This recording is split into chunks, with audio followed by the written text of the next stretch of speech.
Cargo Center est une entreprise familiale créée en 2004.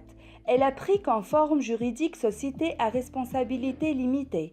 Son capital social touche 100 000 dinars. Cette société porte plusieurs casquettes. Elle se présente comme agent de compagnie aérienne GSA, General Sales Agent, agréé IATA, transitaire international qui agit aussi bien dans le transport aérien que le maritime, déménageur international qui jouit de plusieurs réseaux de correspondants qui couvrent le monde entier et assure la supervision de l'assistance en piste. Scoop Cargo représente en exclusivité des compagnies aériennes sur le territoire tunisien, notamment Egyptair et Libyan Airlines. La firme a un organigramme simple. Elle est présidée par un CEO, sous lequel on trouve une direction commerciale et une direction administrative et financière, qui ont chacune un subordonné, avec une direction d'opération aérienne sous laquelle opèrent des agents d'exécution.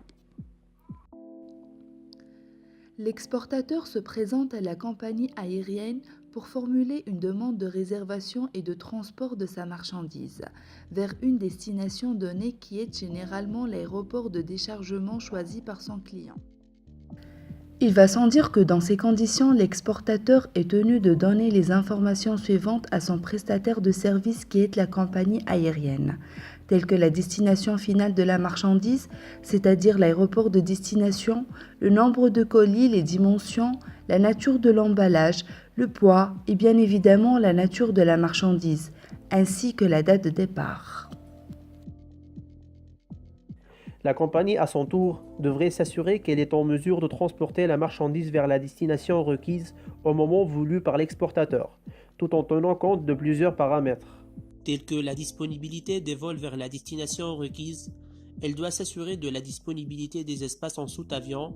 Elle doit aussi s'assurer que la marchandise ne répond pas à des restrictions particulières pour le transport aérien international, comme les marchandises dangereuses telles que explosifs, radioactifs, corrosifs et inflammables, et que ces produits devraient être compatibles au chargement avec les autres produits réservés sur le même vol. Une fois que les paramètres dont on a parlé sont vérifiés et que le bordereau de transfert contenant le numéro de la LTA, la destination, le nombre de colis, le poids, le numéro de vol et la nature de marchandise est rempli, ce qui signifie que la commande de l'exportateur est validée, la compagnie aérienne effectue la saisie de toutes ces données sur son logiciel Champ Cargo Spot et imprime une étiquette d'identification à apposer sur les colis qui renferme tous les coordonnées de la marchandise à transporter, la destination, le nombre total de pièces ainsi que le poids total de l'expédition. Éventuellement, d'autres étiquettes pourraient être collées sur le colis, signalant la nature fragile de la marchandise expédiée ou le sens de positionnement de celle-ci, afin de respecter les impératifs de transport et de manutention et pour éviter les manipulations trop brutales. Le client doit à son tour apporter à la compagnie aérienne une déclaration pour la douane, par l'intermédiaire d'un commissionnaire en douane ou par lui-même, comme preuve affirmant que sa marchandise répond aux exigences de l'administration douanière tunisienne. La compagnie aérienne émet la lettre de transport aérien par un logiciel dédié à cette formalité, Airway Bill Editor, qui est signée par elle-même et qui sera plus tard remise au chargeur avant l'embarquement de la marchandise. Sachant que la compagnie est responsable des énonciations portées sur la lettre de transport aérien qui est considérée comme étant le contrat de transport de la marchandise qui la lie avec son client. La compagnie aérienne présente les documents de transport à l'agent de handling pour effectuer l'acceptation définitive de la marchandise au transport et pour effectuer les tâches suivantes. La pesée, le contrôle de sécurité par le scanner en présence de la douane, l'émission du cargo manifeste du vol de la compagnie aérienne par Tunisair Handling, la palettisation du fret sur une unité de chargement fret, la présentation du fret et des documents au pied de l'avion, et enfin, procéder au chargement de la marchandise à bord du vol de la compagnie aérienne en fonction des instructions données par le chef avion qui a pour mission de contrôler les documents ainsi que la marchandise. Enfin, le client sera facturé en fonction de toutes ces sous-opérations. En fait, le système d'information qui relie tous ces acteurs de transport aérien est sophistiqué, développé par des experts du domaine qui connaissent réellement le besoin par rapport au flux informationnel.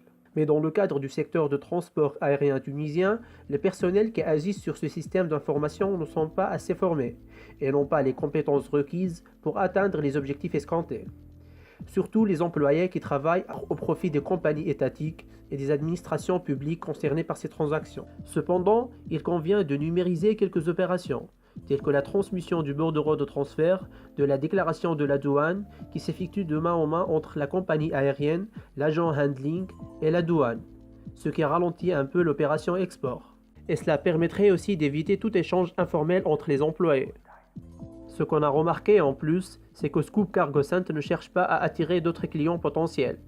Elle se contente seulement des compagnies aériennes qu'elle représente en Tunisie. Mais on ne peut pas nier qu'elle excelle dans ce périmètre. Pour cela, on a proposé à Scoop des recommandations par rapport à son système d'information avec ses clients. Un site responsive et adapté à l'utilisation mobile et une application dédiée à la réservation, proposant tous les tarifs et les formalités à remplir. Cette application pourrait être sponsorisée et exhibée sur les réseaux sociaux, permettant ainsi la promotion de l'image de la compagnie avec bien sûr la touche créative de la direction commerciale.